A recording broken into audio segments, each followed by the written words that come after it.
I put my trust in you, and I trust in love. I put my trust in you, I put my trust in love. I put my trust in you, and I trust in love. I put my trust in you, I put my trust in love. Hello, friends. My name is Dave Miller. And my name is Niall Spain. And we're your fuck buddies. Wow, I thought that was me there. I literally it's like we haven't done this 484 times, I think, at this point in time. 484 times. No, 300. Okay, well, we got another 100 before we got to at least have it dialed in. Another 100 and I'll get this down. I'll figure it out.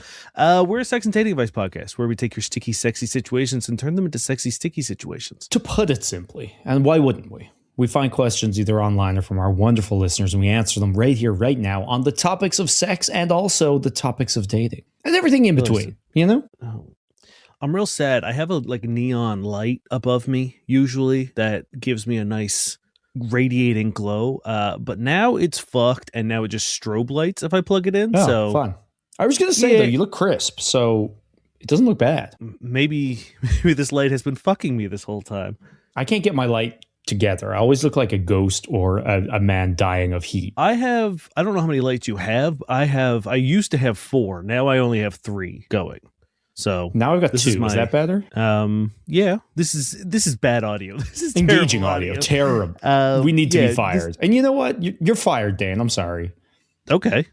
This is put the Roblox end of children Aladdin on, where the genie has been freed. All I needed. You could go live a life. Yeah. You could do things that give you money. I want to sit in the closet for 2 hours at a time.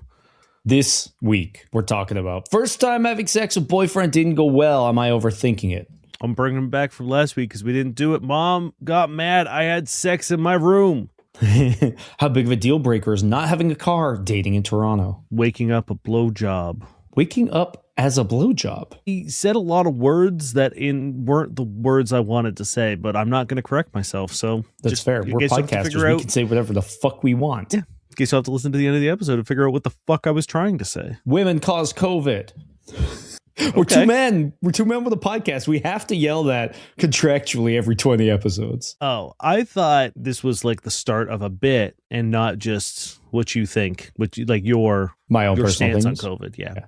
No, cool. It was definitely, those videos where it's like the mock, like, this is what happens when 2 guys get a podcast. And it's just like, women after the age of 21 are expired good, and they're always funny because it's ridiculous. But then you're like, oh, wait, I saw another clip right after, and that one was serious, and it was the same thing. Yeah. So, yeah. I really like the one of the 2 ladies that gets sent around every so often. That it's kind of like evergreen where they're just talking about how to make money.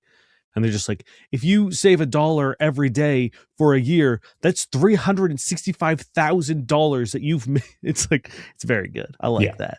All right. This is by Stray Sheep 7. First time having sex with a new boyfriend did not go well. Am I overthinking what it means? I, female early 30s, have been seeing a guy, male early 30s, for about a month. Recently went on a 2-day trip together, and during the trip, he asked me to be his girlfriend. I said yes. Same night, we tried to have sex for the first time with each other. This was not my first time having sex in general, but I hadn't had sex in about 2 years. I experienced pain during penetration, and we could not continue. At one point, he also lost his erection while we were trying. I felt embarrassed and mortified and froze because I felt like I had failed. He was very kind and reassuring. We talked about it calmly. The next morning, we tried again and ran into the same issue. I got emotional again and cried a bit, which made me feel even more embarrassed. Later that day, after going out and resetting a bit, we were intimate in other ways. I initiated oral and things went well, and we cuddled for a long time afterwards. Throughout the whole trip, he was gentle and supportive. When he dropped me off, he apologized for making me feel sad. I told him it wasn't his fault, and it was more about me feeling overwhelmed and embarrassed. Objectively, he hasn't withdrawn or acted differently, but since the trip, I felt unexpectedly anxious and emotionally shaken. I really like him, and I think that's part of why I feel so heavy. I feel embarrassed about how things went, and I'm afraid of what it could mean, even though his behavior hasn't suggested anything negative. I'm wondering, is this kind of awkward first sexual experience with a new partner common? Is it normal to feel emotionally shaken even if you're not inexperienced? Am I overthinking what this might mean for the relationship? The question of, is it normal, sucks and is boring, and I hate it. Because it doesn't matter, like, if 99% of people experience this, whatever we're talking about, it doesn't really discount whether or not you are the 1% who does. Exactly. So it doesn't really matter. Can you imagine that we were just like, it is normal, like, fuck you, or it's not normal, fuck you, like, that we so dismissive, right? And it's like, I think the only time normal should really matter is like in a medical sense, like, hey, my hand gone green, is this normal? And then they go, no, go to the doctor. Yeah. Yes. And like, so, okay, you had a less than ideal first sexual experience, even if it was not your first, even if it was like this happened after dating and sleeping with this person for 5 years. What you're feeling is valid. What you're feeling is makes sense. You know, you had a bad experience in a time where you were looking forward to, you know, you went on this trip, you had big ideas, you were going to have hotel sex, hell up, you know, like, great, that sounds like fun. And Did you it say didn't go your hello? way. Hello. I was going to say hell yeah, but like, hello, hotel Hello. sex. Hello. So yeah, it's understandable that you were upset about this. It makes, I like that you are clocking that he's not doing anything. Like he is behaving, in my opinion, at least, like a good partner. He was supportive. He didn't get 100%. weird about it. He, you know, you guys found alternative ways to pleasure one another. Well, you pleasured him. I don't know what he did for you. I would love to know. Yeah. And if you were even interested in being pleasured, you might have just shut down and didn't want anything done to you, which is also valid. But what I think you need to like do now is where I think a lot of people fall apart in situations like this, where it's like you have done a lot of work in your head of being like, okay, he doesn't seem withdrawn and he was a great partner and he does this, blah, blah, blah. But then you never actually talk to your partner about it. You never have a conversation about it and be like, hey, like, here's the reason why I was upset. And here's, you know, what I'm going to try to do, or here's my concerns, or here's my fears, here's my whatever. And bring it up. And also here's some reassurance that it wasn't your fault, that you didn't, as you said, make me sad, right? Yeah. So I think a lot of people like do all this work in their brain, but then leave the other person kind of guessing, because like him saying, oh, I'm sorry I made you sad, kind of indicates that maybe he doesn't fully understand the scope of what happened. And he thought that perhaps his behavior is the reason you're upset. And he has no reason to believe anything else because you haven't told him sort of the real reason as to why you're upset. So that's the conversation that needs to be had. And then once you both have that information, you can make the decision to do whatever you think is the correct next step. Yeah. Also, you're clearly in your head about his reaction, despite the fact that, as we've said, he has done everything right. You know what I mean? Like, I don't really know what else he could do. And it's like, you know, when your partner's being shitty to you, I think you should trust that and like take it to heart. And I think when your partner's being really nice to you, you should trust that and take it to heart. Right. So it's like, instead of being like, oh, I'm really worried, even though he hasn't done anything to suggest otherwise, it's like, well, that's unfair to him. You know what I mean? Because he has done all the right things. And again, like Dane said, there's a good way to figure that out and to move forward from that. And that's by talking to them. If you're worried that something has gone wrong or that they're still harboring negative thoughts about what went down, chat. Yeah. You know, and that's good for reassuring them, for reassuring you, and for, you know, moving forward. I also think it's really important that you seem to hang a lantern twice on inexperiencedness and or lack thereof. And it's like, you say, oh, I'm not inexperienced. Can this happen even though I'm not inexperienced? But then you're also like, I haven't had sex in 2 years. It's a long time. So it's like, if I had experience of something and then didn't do it for 2 years, it's like, it's still kind of like imposing. So I think give yourself a little grace for that long time period where you haven't had it. It's like, it checks out. You're not, you know, I don't want to say not experienced, but you're rusty. Yeah. Yeah. It's like if you, like any basketball player or fighter or whatever, right? Like if you take a year off or 2 years off with no training and no fighting or whatever, and then you get in a ring, you're going to be slow. Your reactions are going to be lower. But like, I would like to know if you've ever experienced this sort of pain during penetration before as well. Like, is this a new physical thing? Because this might be something you need to go talk to your gynecologist about or see a pelvic floor specialist about or something, right? Like, usually when something hurts, there is something wrong. And ignoring it or trying to push through it is going to rarely benefit you in any sort of way. So if you are noticing that something hurts, there could be other reasons, right? Like you could just not have used enough lube or enough foreplay. Yeah, he could be bigger than you're usually used to with a partner. You could be, because you're nervous, as Niall said, maybe you're not getting as wet as normal. So you're not as lubricated. There's any Maybe number of reasons. Aged in 2 years, and therefore your hormones are no longer where they were 2 years prior, and you're producing less. You know what I mean? Like there are numerous things that could have happened, but it's like you should look into that as part of moving forward too, for your own kind of like sense of, you know, comfort, and also just to fix the problem, right? Because, and that's, you know, where having a conversation helps, right? Because then if you're only living in your head of being like, I hope this doesn't happen again. We talk it a bunch with like, you know, either coming too fast or, you know, losing an erection or whatever, right? The second you start putting it in your head, then all of a sudden like that, it overtakes you. It sort of, it fucks your whole shit up, because your brain is so intrinsically linked to what our body does. And like, it can trick your body into making problems that aren't there. So bringing it up and having a conversation with your partner and being like, hey, so here's the reason why I stopped. You know, I've made an appointment, or, you know, maybe next time we try a little lube, or we try a little bit more foreplay, or whatever your solution is. At least then you have it on the table. He's aware of it. He knows what the problem is, you know, indefinitely, like, or at least like, you know, without any sort of like, maybe she didn't like me. Maybe she wasn't turned on. Maybe she doesn't, you know, find me attractive. Like, you take all that out and just say like, maybe I don't know why I feel the pain, but that is why I had to stop. And maybe here are some things that we can try ourselves first. And if it becomes a problem, I'll go see a doctor. I'll go see someone about it. Yeah.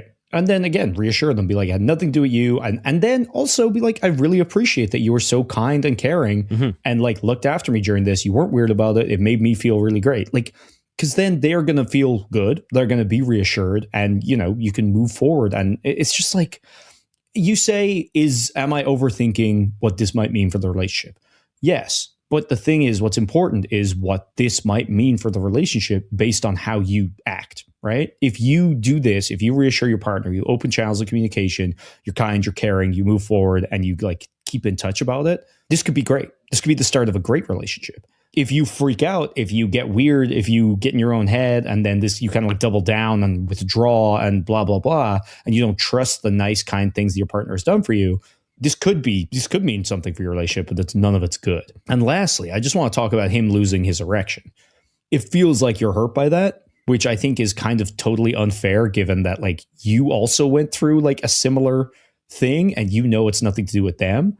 So it's like, don't internalize that. Don't like blame them for that. When like, if you're in pain, of course he would lose his erection. If things have like stuttered and stopped, and the sex train is no longer rolling, of course he's not going to have an erection. Like, even if you're just stopping to like negotiate, if you're doing like logistics, if you're like, these are all not sexy things, you know what I mean? Not in a bad way, but I mean, if his mind is off the sexy task, it checks out. And also it's like, you require sexual stimulation to remain hard. So if you combine "ow, that hurts" with no sexual stimulation, yeah, that's a recipe for losing an erection. I can't think of any way easier to lose an erection than like to stop sex and then be concerned for your partner, and then also to hear like, this hurts. Like, brain goes into a different mode. Yeah, like that boner was dead on arrival. Doomed. Yeah, it was a doomed boner. Yeah. So just give yourself some kindness, open those channels of communication, and trust your partner. And then maybe gyno, maybe lube.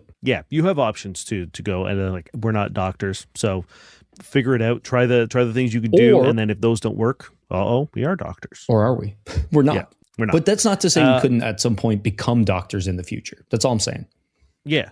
Or use our podcasting, our years of podcasting experience to assume that we are doctors, because I feel like there's plenty of people who are currently making medical decisions for large numbers of people who don't know anything about being a doctor. Yeah. So, you know, I think we got to wait, much like our intro, we got to get that down by 480. By 480, we can assume we're doctors as well. 100%. This is from Advent. Mom got mad I had sex with my boyfriend in my room. I, 26-year-old female, brought my 35-year-old male home to meet my parents. When I first told them about him, they were not very happy with the age difference. And I feel like that energy came out when they first interacted with him. They were a little protective and antagonistic towards him at first. But he was so sweet and polite in return, and that really meant a lot to me. So when we went to bed, I decided to thank him with a BJ. We were in my room, door closed, 9 p.m. My mother walks in, sees us, and lets out kind of a yell, then closes the door. I stop, go out to talk to her, and she ends up yelling at me, even though she knew we were sleeping in the same room together. Did she not think that there may be sex? She was being completely unreasonable, in my opinion, but I want to try to be reasonable about this. Is it okay for me to bring home a guy to meet my parents and have sex with him during that visit, or is that an unreasonable thing to do? Why are you asking us? We're not your parents. This is kind of like the normal of question one, where it's like, I could say, yeah, do whatever you want. I could say, fucking have sex in the living room. Does that mean your parents are going to be chill with that? Does that mean they're going to be hyped to see you bone down on their cream leather couch, whatever? They have a leather carpet. They're freaks, which is probably why you thought it was okay to fuck on. Probably why you are the way you are. Let's get this out of the way first. You're 26, you live at home. That's okay, I guess, but maybe don't. 2, why are you in bed? I don't know if she lives at home. Oh, I guess you could be. Yeah, I think she might just be bringing him home to meet the parents. Why are you in bed at 9 p.m.? That's insane. But let me tell you, people do go to bed like early. Like we are the freaks. This is our caveat of like, not that we're not doctors. We are not normal people. Yeah. They're probably like, yeah, I have a high-powered career that pays me well, and I don't have to sit in the closet and get sweaty for. Yeah, it always makes me laugh whenever I'm like watching a movie or a TV show and people being like, he called me at 1 a.m. or like, he was up until 1 a.m. And it's like, I don't know if I've ever been to bed before 1 a.m. I can't remember the last time I went to bed that early. Like, yeah, I think maybe midnight 1 if I'm like really ill, and I'm just like, okay, I got to have an early night, Yeah. I think I've probably slept pre-midnight a handful of times. And like that includes severe illness, jet lag, and like getting up at 4 a.m. Also, like I'm talking like I was like this in high school too. Like I don't think I was ever like asleep before midnight when I was waking up at like 6:37 to go to school. Either way, so like I'm not gonna nitpick on the 9 p.m. especially if you're gonna like if they're not going to bed, but like they're in bed and like watching a TV show or a movie or something to escape the angry parents. That's fair. Look, are your parents cool? No. They bust in. They knew there's a non-zero chance something's going down. You know what I mean? Like I wouldn't walk in on my brother or sister if they had a partner over. I wouldn't walk in, even to my mom and dad if they were in the room with the door closed. I wouldn't walk in because like they could be getting changed. They could be doing whatever. It's like, I'm not an asshole, so I'm not doing that. Yeah. It's their fault. It is. I also think that if you are going into what you know is going to be a hostile environment, your parents don't like this dude. Regardless of, your relationship or this guy, we don't know anything about either of you other than you tried to give him a blowjob and your parents walked in. But you put him in a shit position. This is bad decision, regardless of whether it's cool or a reasonable thing to do or whatever. You knew your parents didn't like him, and now they have even more ammunition and more reason to not like him. You need to be on your best fucking behavior and allow him to be on his best fucking behavior to undo the sort of like you can't put that blowjob back in the bottle, man. That's what I mean. Like I don't care how horny or I don't care how much you want to thank him or whatever. Thank him when you fucking go home. It's also kind of a weird phrasing. Like, did that ick you out as well? Where it's like, he was kind to my parents, so I decided to reward him with a blow. Like, I don't know. It felt weird. It felt like blowjobs aren't rewards. It's just like, for me, I'm just like, you knew what you were doing. And you being like, oh, we were staying in a room. It's like, well, if you acknowledge that there's a zero-sum chance that there's going to be a sex, why the fuck didn't you lock your door? Yeah.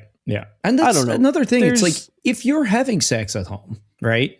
It's on you to be subtle, right? It's on you to be like, oh, you wait until everyone's asleep and then you keep your ears craned. And then if people start moving, you stop and you pull the blankets up in a way that like people can't tell if, for example, they did bust in. Like it is kind of on you to be subtle, and it is on you to, have the door blocked or like, like we've all done it. And it's like, you just got to be chill, right? Whether or not you should be allowed to do it, it's still, I think, just like you got to give it the old college try of like, oh, did I leave my bag in front of the door? Sorry, mom. Let me go grab that. And then you pull the dick out of your mouth and you go and you move the thing and nobody knows, right? Like, Yeah. I think it's on you for just hoping your angry parents who have a bone to pick with this man don't walk in assuming the worst. And guess what? The worst was happening. Yeah. And like, you're all adults. You're all able to be like, hey, maybe we should wait. You know, your parents are still doing the dishes downstairs. 9 p.m., man. It's crazy. I assume the whole house hadn't turned in for the night. You know what I mean? because Like, it's 9 p.m. Yeah. I mean, I once went home with one of my partners, and it was a similar situation where it was like, you know, I was slightly older than her, but like by like 2 years. You know what I mean? Like, it wasn't anything. It wasn't like anything crazy. We were staying. There was a little bit of contention about whether or not we were allowed to like stay in the same room. And I was like, I told her straight up, I was like, hey, it doesn't bother me. I'm not going to make it a fight with your family the first time I meet them that I have to spend the night in the room with you. So I know you don't want to anyway. You're like, yes, own bed. Fuck yeah. So I was like, whatever they want to do. If it's important to you, you can plead your case. But like, I am happy to abide by the rules of the house while I'm there. And so, you know, she made the point of being like, you know, blah, blah, blah. So we were allowed to sleep in the same room. And then like almost immediately and I was like, there are two things that I know about this partner. I was like, you are not quiet. And this bed is squeaky as hell. Like this is an old ass bed that I can't even like shift position with. I was like, there's no way that people in this house aren't going to know. And like her parents were kind of like partiers as well, right?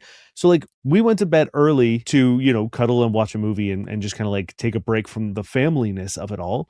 And I was like, your parents are still up. They like, no matter how stealthy or sneaky we could do, this is an old ass house. The floor is squeaky. The bed is squeaky. Like, I'm not doing this because one, yeah, they could do the parent thing and bust in and see us.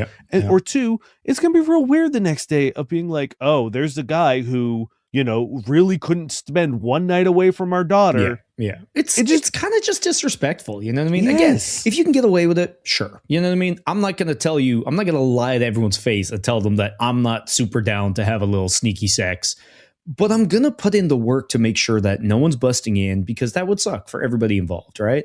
And I'm also not going to do it if the bed's going to be a rocking. You know what I mean? If the bed's a rocking when the parents come a knocking, that's bad.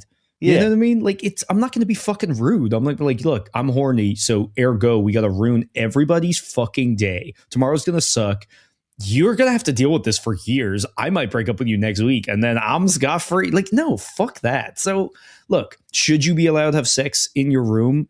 Honestly, I don't know, because I don't think you should talk to your parents and go, can I fuck, mom? I think it's one also of those not things. your room anymore. Yeah. Right? Like, if you've moved out, like, you're asking this question of being like, can I fuck in someone else's house? And in my opinion, no, not really.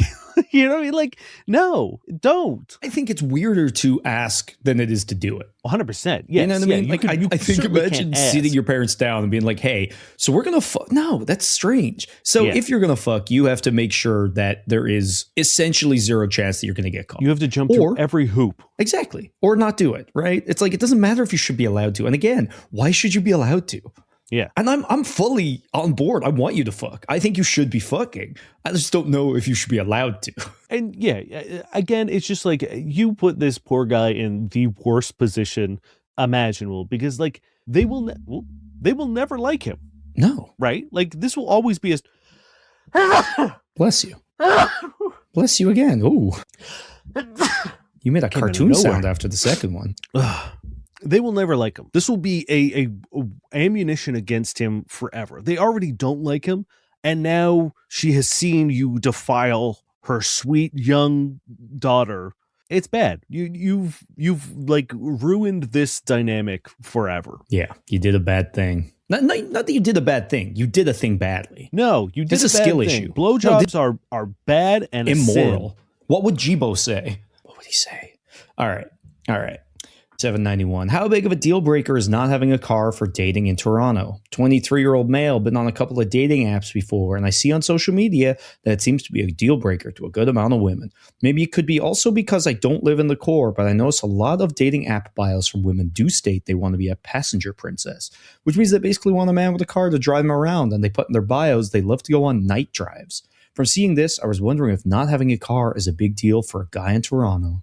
I don't even have a license and I never had a problem. So these two guys have never driven, so never had an issue. I don't know. I mean, I guess it depends on what part of Toronto you're in. Like, are you in Etobicoke or they do seem to say they're outside the core. And I think, like, look, if you start trying to date someone and their deal breaker is, oh, you can't pick me up and drive me around. One, do you want to date that person? And two, I want to be obviously driven around randomly at night for no reason. Women don't aimlessly. want that. Those are bot accounts. If they're like, I want a strange man to pick me up at night when I'm fully in his power and drive me somewhere remote. Because you're not driving around downtown unless you want to just sit in traffic. So no, those are bot accounts, my dude. Nobody cares. Once you have the ability to get around, be that Uber, transport, bike, whatever, like if you can handle your shit, I think it's fair to expect them to handle their shit, and then you're good. Yeah, I've never run into this problem at all. No, I've dated people who live an hour and a half drive outside the city. We made it work. Yep. So yeah, you're and good. Look, am I going to say that there are people I stopped seeing the second they left sort of a certain radius from which is a comfortable distance for me to travel? Yeah, but that's just a nature of like dating, right? Like if you're going to live out or move out to Scarborough, I know this doesn't mean anything if you don't live in Toronto, but like if you're going to move sort of like an hour plus outside of the city, yeah, it's like we're probably not going to see each other as much as we did when you lived down the street from me. And that can be a deal breaker. Like casual stuff. Yeah. And again, it's the same as like if somebody leaves the country, it's like distance, time, amount of time you're going to see someone are all issues. So makes sense. But no, you're fine. And like, again, I think if you're in like a non-walkable place, like half the fucking states or like the back arse of nowhere, yeah, you're going to need a car. Toronto is not a car city. If you want your day to get worse, get a car and try to go somewhere in Toronto. It's like, oh, I could get there in an hour on transit, or I could get there in, an hour on car. It's the exact same thing. And then I'm going to get there, spend 20 minutes trying to get fucking parking, spend out my asshole to try to get that parking. And then I'm going to come back and somehow I have a ticket because the rules are insane. Because you have to try to decipher the fucking hieroglyphics and like, logic puzzle that is our parking system of being like, oh, so you can park here on the right of the arrow between 7 and 8. But if it's a Wednesday, then it's only 7 to 9. And if it's rush hour, it's double prices on the ticket. But if it's snowing, it's a snowplow zone. And like, okay, your car's been exploded by the government because you parked there for too long. Go fuck yourself. You're fine. You're fine. And again, if someone is this like materialistic, I guess, fuck them. I mean, it all comes down to like a lot of stuff where people are like, is this a deal breaker in this place? Or, do women not want to date someone? Like, you will find the amount of, I would say I've dated a pretty wide spread of types of women, both personality and like where they are in their lives and sort of preferences of whatever. And I don't think at any point in time, any one of them had been like, you don't wear Armani suits, so I don't want to see you anymore. Yeah, but that's because you wear Armani suits. Like you're wearing 5 right now. It's true. Yeah, I layer them up so that I'm big, large suit man. I've definitely like been with people who are like, oh, I need more time from you and I'm not getting it, so this isn't going to work. And I've been with people who are like, I'm looking for something more than just like a 2 a.m. booty call, so this isn't going to work. So it's like all the things that have led to me stopping seeing someone has always been a difference of like what we want, what we're looking for, what I can provide, what they can provide, what they're willing to do, what I'm willing to do. And those are where my relationships have fallen apart with people who have been like, very successful business people, very artsy, like hippie people, very sort of, average kind of like 9 to 5 or whatever. Like I've dated all kinds of like different walks of life, and I've never encountered anyone who has been like, oh, you don't have X, you don't, you're where you're living or what you wear or what you drive, or like that's never been an issue for me my entire dating life. Yeah. And if it was, it would be a case of like, maybe this is harsh, but like the trash taking itself out, right? Like if someone was to judge me based on my lack of a car, like they can go fuck themselves. Because again, if that matters to you, it's cool because you're then the kind of person I don't need to spend energy on because you're kind of worthless.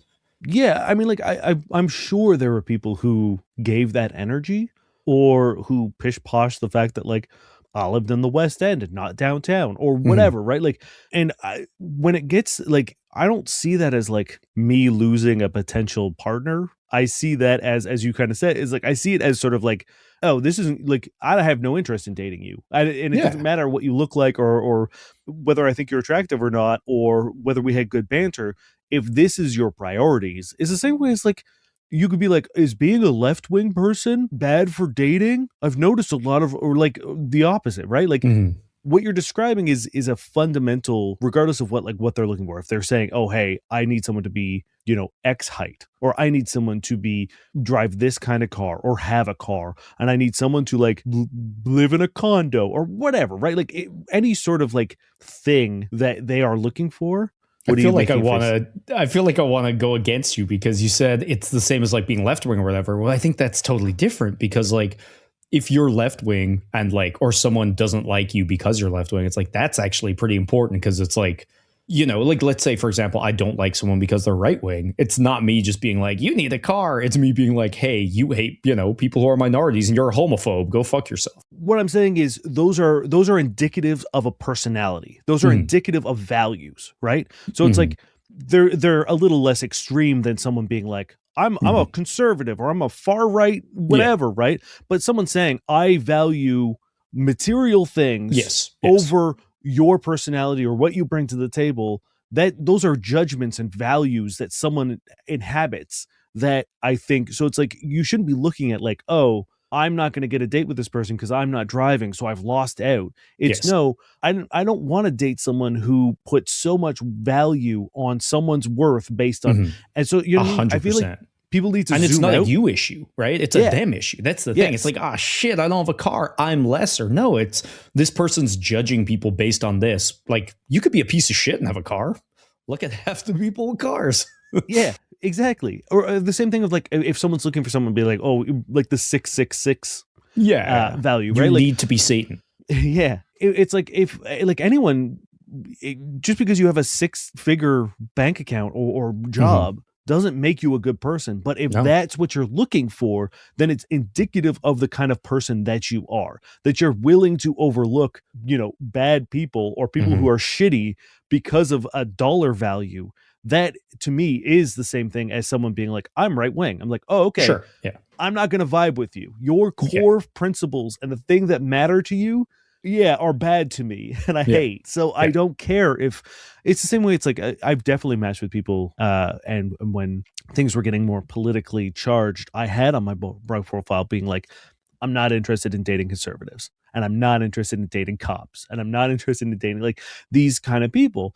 And every now and then I'd match with someone and be like, well, I'm this. I'm like, well, I didn't know that. And you matched with me.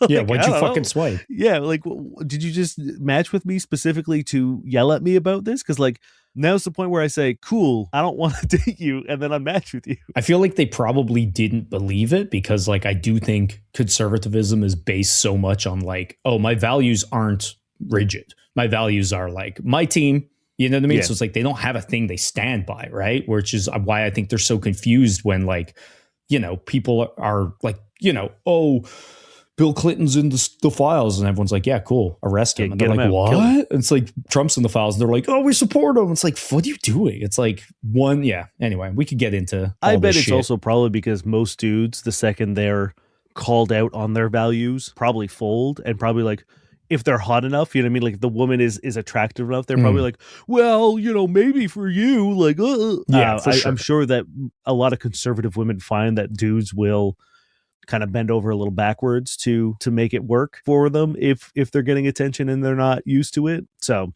but yeah, it's a judgment thing, and just take a second and zoom out and understand what that really means. What needing a car in order to date someone actually means and what it says about them and not about you. Yeah. You don't want that. You don't want that. This is from Silly extreme. Wake my man up to a blowjob unsuccessful 2 times now. I think the title is pretty self-explanatory, so I'll just dive Parents into the walked in. details. Male 33-year-old, and I'm a female 25-year-old. He's asked me to wake him up with a BJ, which I have no issue doing, but it's the way he sleeps it's hard for me to initiate. He's a side sleeper, but in almost a tight little ball, and never really on his back, so it's been hard to start something, and I don't know how, to be honest. The first time I tried to open his legs, and I got told to chill the fuck out in a kisses off tone. And he immediately passed out. Didn't try again. The second time I tried, I almost got kneed in the face. Now to this morning. He gave me a tip and I tried to follow it. And when he kind of woke up, I asked him to roll over. And he got mad because I shouldn't have to ask him to. And that I was giving him a hand job. I guess he didn't like them. But like I can't give a blowjob when you're on your side. Or at least I can't. I can barely give a blowjob on my knees, let alone laying on my side. Any and all tips on how to navigate this? I've tried to talk to him about it, and he said he's tried to give me tips, so I don't know what else to do. Then, I don't understand what the last couple words mean. I fucking love this because it's just like, it's just such a mundane problem. It's like he wants me to wake him up with a blowjob, and like there's me thinking of all the possibilities. It's like he sleeps in a ball, and when I try to wake him up, he grumpy. It's like, it's so good. It's so good. What can you do here? Like, you got to tie him up before bed. You got to tie both legs to the bottom of the bed, both arms to the top, and then he sleeps spread eagled so that you just have clean access in the morning. Solved. Like, how much of a piece of shit do you have to be like, hey, baby, I really want you to wake me up with a blowjob? And then your partner's like, hell yeah, I'm all for that. I'll do that. No problem. And then every time she tries, you're like, you're a piece of shit. I hate you. Get the fuck away from me. Get away from me. What are you doing? Like, this is insane. And I'm assuming, I'm giving him the benefit of the doubt, probably too kindly, that he is sleepy and like, he's like, go away. Like, and it's not like forceful or it's not on purpose. Although you imagine then there would be a little bit of a, hey, I'm sorry. Instead of, why haven't you done it yet? Yes, when she's like, well, like I how do I do? And he's like, well, I've already given you tips, so figure it out. Yeah.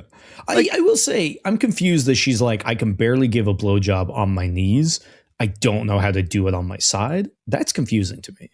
It is confusing to me. What does that mean? I don't really know what you mean by that. Like, how could you barely do it on your knees? Yeah, it's right there. It's right there. And even on your side, it's like, I understand if he is in ball form, like if he's Super Metroid and you're kind of trying to crack the shell, I get that. But this seems to be a separate issue of you being like, oh, I can't do it lying on my side. I mean, I kind of get the side thing. Like, I feel like it's difficult to, like, I don't know if I would be the most effective oral sex partner if I was trying to go down on someone and they were like, if I was on my side, you know what I mean? Like, you never done a side one? No, I don't think so. It's kind of nice because you got a little thigh to like put your head on. Yeah, it's like a little pillow, and you got full access too. It's actually kind of nice because you don't have to crank your head. You can maneuver. Maybe you're right. But to me, there's absolutely no negatives to that, right? Like I've done it, and it's fine. Maybe.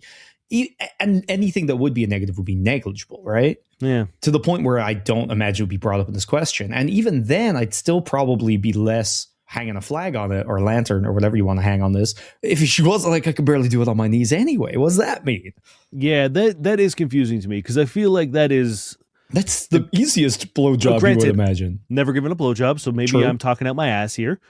But I would imagine if you are just sitting there and what you're attempting to perform is just in your face and it's just right there ready to go, then like I imagine it would be much easier than sort of like, you know, any other position. But again, maybe I'm lying. Yeah, maybe it is tough to do on the knees.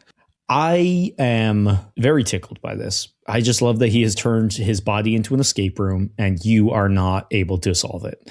But in actual real advice, you just got to be like, hey, my dude, you have asked for something. I am very kind in agreeing to doing this and trying to, and I'm a great partner and I'm doing my best.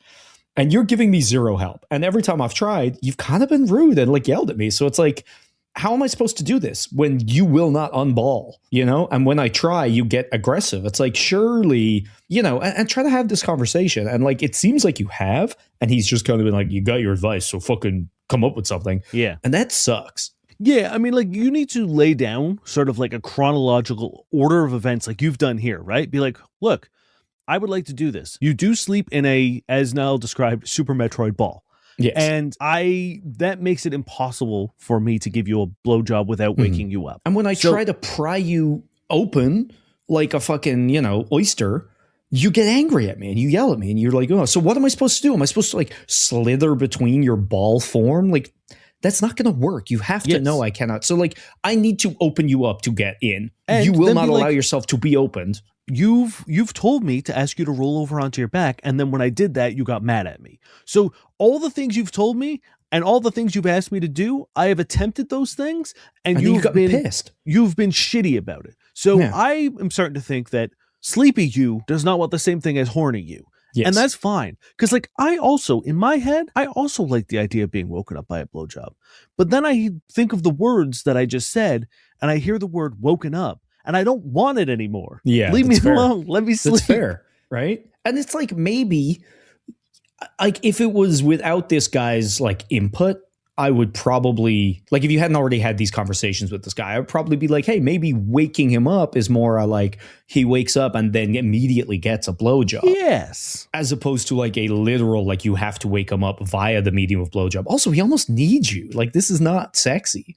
Yeah. It's dangerous. And that's it, right? That's where I would propose. And honestly, I think that is where this shines. Because I don't know about you, almost every morning when I wake up, I have to pee very badly. That's another thing. The idea of having someone stimulating my genitalia while I am ready to pee also sounds like not a great time for anyone. Look, my deepest fear, right, of this is, the old like, oh, you put their finger in a glass of water and they pee. What if the wetness on your dick triggers that same impulse? And then instead of a sexy morning blowjob, you have done peed into someone. Yeah, it's like you've peed on yourself, on them, in their mouth, on the bed. Like you've just made a mess. And now it's not like you can't come out afterwards and be like, well, I've cleaned myself up. I brought you a towel. Blowjob? Yeah, let's try again tomorrow. Well, although this motherfucker, I think he would. He's like, I need you in the face. What do you want? Deal with it. I'm not going to yuck anyone's yum. I know there are people who like piss play, and that's fine. But this is a non-planned, non-exciting version of that. Yes, and maybe it awakens something in you. That's fine too. I'm just saying, with a blowjob. Yeah, there is, and I think the ideal sort of wake up with a blowjob is what you described, right? You guys set an alarm. You grumbly kind of wake up. You get your bearings, and then a blowjob is given. And while you're groggy but awake, you are woken up by the blowjob. Exactly. The blowjob, it's like a cup of coffee in the morning to wake yourself up, right? When someone says, "Oh, I always love to wake up with a cup of coffee," they're not saying splash coffee on while they're sleeping. That's not how it fucking works. Again, also not here to yuck anyone's yum. If you're into that, that's fine. And you know what? If someone was trying to pour hot coffee on my face, I would be trying to need them. So, it's all come full circle. I think any sort of interruption of my sleep is going to be met probably pretty hostily. And I get that. So you got to talk to him. And again, if he is unwilling to meet you halfway ever, let alone when you're doing a very nice thing for him or trying to, fuck this dude. Like, get out of there. Because that's just very indicative of how things are going to go, I think, in the future of this relationship. Because it's me, and then literally fuck your realistic concerns. And that's not good. And not even concerns. She's still trying to figure out how to do this. It's not even like she's like, oh, hey, sorry, you almost need me. And I'm kind of scared to do this anymore. And he's like, well, you still got to do it. She's ignoring all of that. And is like, hey, she's a fighter. Trooper. Yeah. Powerful. She has a fucking goal and she's going to achieve it. And I appreciate that. But maybe this isn't the man who's worthy of that vigor, that determination. That grit. Yeah. Look, guys. I was going to say, I don't know. I have no idea how long this episode is because we have had to stop and start, I think, 19 times. So it's been awful. It's been a fucking nightmare. It's been so bad. But we're done. I think we're done. We've done 4 questions. Maybe this is 2 hours. Maybe it's half an hour. I don't know. Yeah. If it's a little short, we're sorry. If it's a little long, you're welcome. You're welcome. We love you. Thanks for being here. If you want to support us, maybe if we had more money, we wouldn't have technical difficulties. And there's a way that you can help with that, and it's by going to our Patreon. So I don't know. We could hire like a producer who's just like a producer. Like we would be in a nice comfy spot or whatever, drinking comfy. Drinking like yerba mate, whatever those things are. You know what I'm talking about? Those things? Dude, Do I know what those things are? I'm a climber. All climbers drink is yerba mates. Is it really? Literally. Is that it? It's the climber drink, and they give them away for free in the gym all the time. It's great. Oh, okay, that's pretty cool. Not that I've climbed in like 2 fucking months, but yeah, we could be having yerba mates on a couch. While like our guy Dave is just like figuring it out, and then Yeah, and- he works hard. We pay him well. We say thank you, Dave. We're appreciative. We're not But guess taking what? advantage of Dave. Dave's freaking out in the corner, and we don't care. Not in a bad way. We haven't noticed because we're having so much fun drinking our yerbas and we're comfy. Like we do care about Dave. Don't worry about that. And Dave is getting paid because so many of you have joined the Patreon. But we don't have to let that stress into our life. Dave's equipped to deal with that stress. He's a producer. They're made of steel. We're not. We're soft podcast boys. We're soft talent. Yeah, exactly. And we've been in the production mines, and it's hard. It's bad. We love you guys, so thank you. And Enjoy there's this extra episode. episodes on there. And yes, we love you. So please, and if you don't want to hop on there and buy us a Dave, that's fine. You can share us, you can rate us, you can review us, you can tell a friend. Maybe And it'll you can- hear Dave. Dave will hear it and be like, "I am I'll do it for dedicating free. myself. Thanks, I don't need Dave." to be paid, but pay your artist." Yeah, no, try. we would pay you regardless. We'd figure it out. Ready for some bad sex writing? Yeah. This is by Gary Gygax. No. This guy who made D&D. And this is the scenario. I'm going to give you context prior. You know what I mean? You know the way sometimes I give you the context after? Yeah. This is context prior. This is his character meeting, or whatever he's writing about, meeting a noblewoman who's being held hostage. Evalie was gowned in velvet, the same color as her eyes, and the low bodice of the dress revealed the perfect symmetry of her creamy breasts. Gord found himself staring at the single amethyst nestled between these hemispheres and wishing he were that pendant. When she turned to speak with him, her long tresses, bound by a fillet of thin gold, rippled as silk stirred by a soft breeze. It was difficult for Gord to understand what she said, because her full mouth and soft lips fascinated his eyes to an extent that his audio senses seemed out of touch with his brain. Imagine this hero shows up to save you, just staring at your chest and ignoring you. Like, damn, that sucks.